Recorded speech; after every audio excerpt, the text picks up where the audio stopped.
Well, hi everyone, welcome back to my channel. Today we are at the Red Wiggler tub that I've been just working with the Red Wigglers. Oh look, something is sprouting.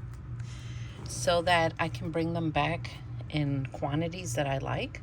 So I haven't looked at them in a few days, so we're gonna take a peek and just see how they're doing. So far I see a lot of little ones. They're doing well. Worms reproduce very fast. In ideal conditions, I will find cocoons in about 30 days. And that's why we sift them out in 30 days. But look, I could tell there are young ones in here because look how little that one is. But they're doing well. And today I'm going to give them a lettuce feeding because I have some leftover lettuce. See, look at that. That just it's past its time. So what I'm going to do is I'm going to feed on one side. But the moisture in this bedding is good. But pretty soon I'm going to have to sift them out again and get cocoons out because I'm starting to see a lot of young worms in here. And that means that they are reproducing. Even though you see, red wigglers are small. They don't need to be huge worms to reproduce. They're just small in nature. But their composting ability is unbelievable. It really is. These giant tubs, I get them on Amazon, and when I found the sale, I snatched them up. Okay, look at this worm right here. Let me see if you can see it. That little white thing. You see that? That is a pot worm. It is not a red wiggler. It's not a baby red wiggler. Let me see if I could get it in focus here. There it is. That little white thing there. Some people think those are baby red wigglers. They're not. A baby red wiggler will always have a little hue of pink in it, always. Even as a teeny baby, they have that slight little pinkish color. And that's how you know the difference. If you hold them side by side, you can tell, you know. And potworms come from like moisture, sometimes overfeeding. But they're not a problem. They're always going to be in your system, always. They're just part of the composting world. And look at that red wiggler, how pretty he is. They're just always going to be there. But if you overfeed and overwet something, I notice that I see a lot of them. And then I also see them when I feed a lot of manure. But if you don't want them, all you have to do is dry out your bedding a little bit, and there they go.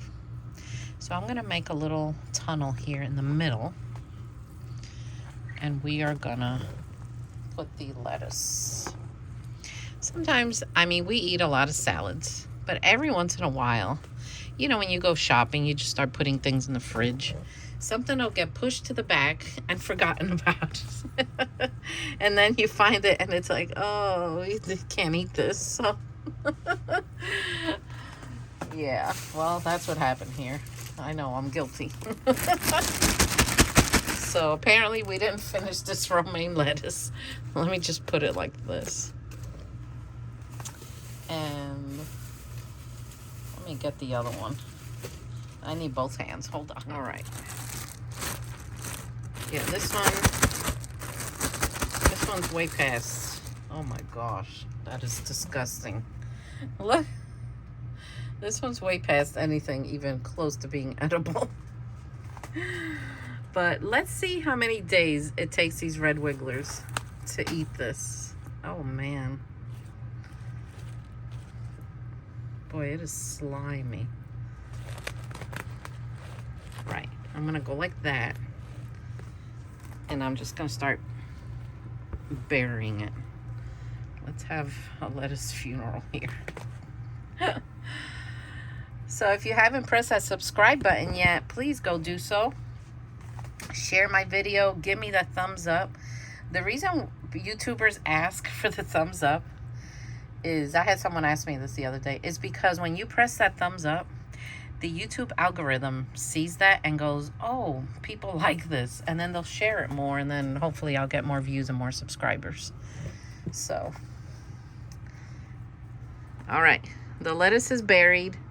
I'm going to give them a wet newspaper, and then I'm going to put their plastic back on. So I have some newspaper right here.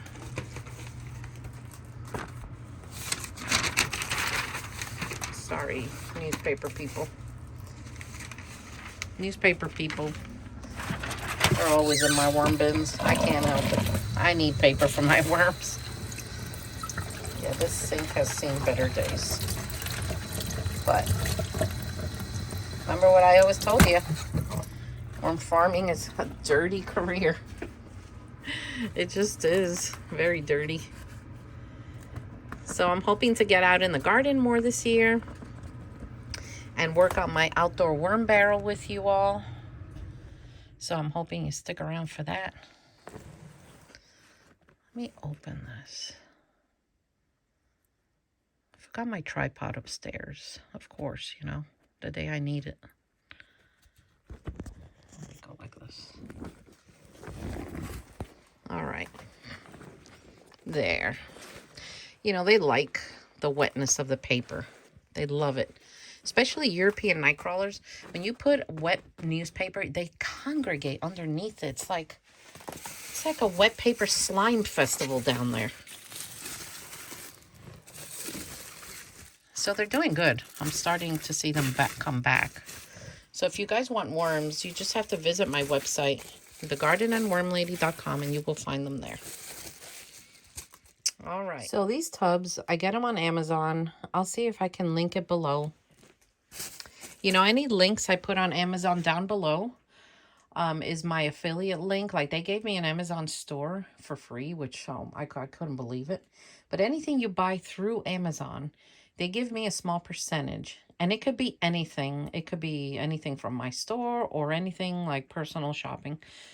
They do give me a small commission, but only if you check out during that transaction. I found that out, for those of you that don't know. So anyway, and this is these are pretty big. This is where I get them. I have quite a few of them, and 3 of them are going to go outside to the garden.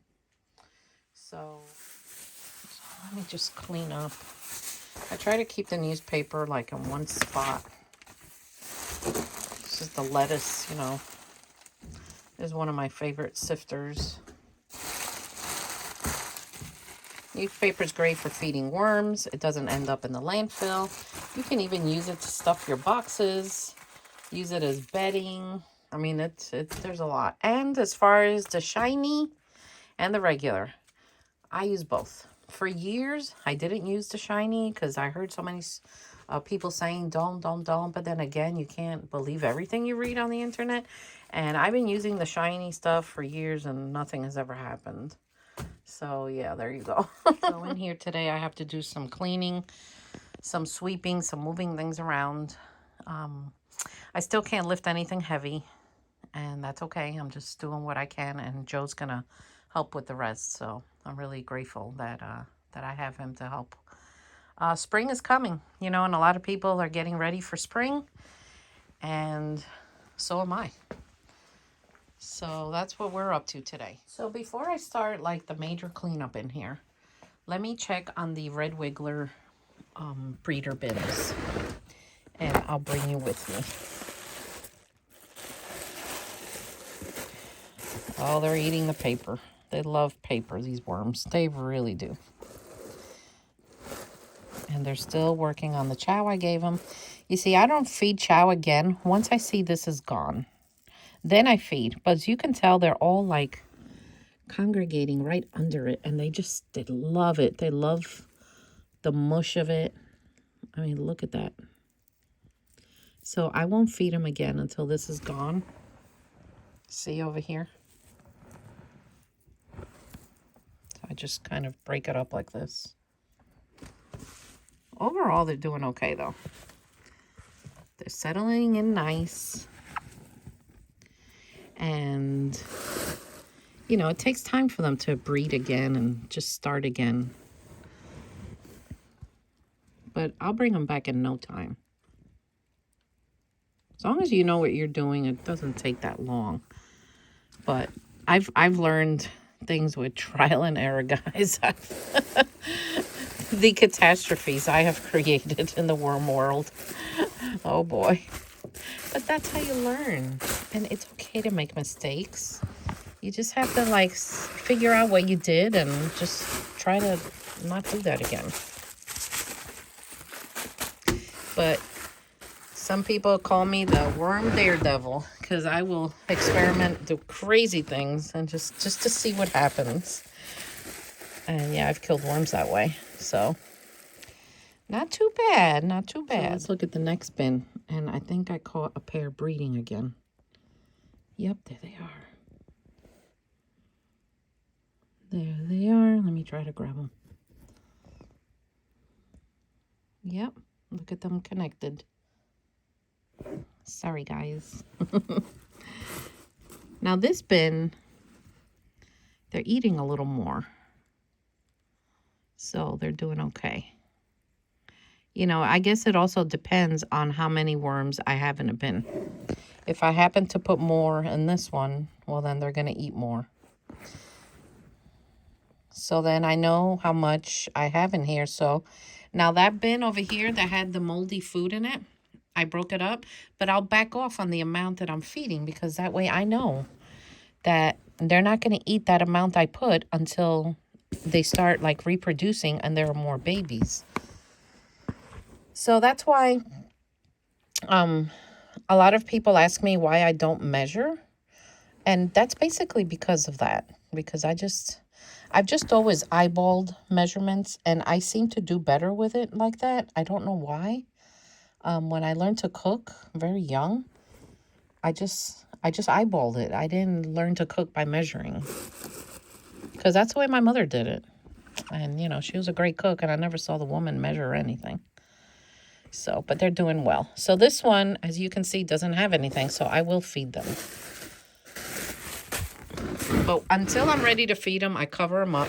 Because leaving a worm bin uncovered, and what if I have to run because there's an emergency? Forget it. It's going to be death. Because it's going to dry up. So this guy also. This one, so you can see, they're done with their food. Moisture feels good. I can tell they're doing well because the bedding gets this flat look to it. So they'll be fed. So anyway, they're doing good, guys. They're doing really well. See the flat look the bedding gets? I love to see that. Wow, look how many. Look how many there are in here. These are reproducing really fast. Oh my gosh. And these are pure red wigglers. There are no blue worms in here. If there were blue worms in here, you can tell by the behavior. So they're doing well. All right. So anyway, guys, I hope you enjoyed this video. Press that subscribe button. And I'll see you next time. Take care.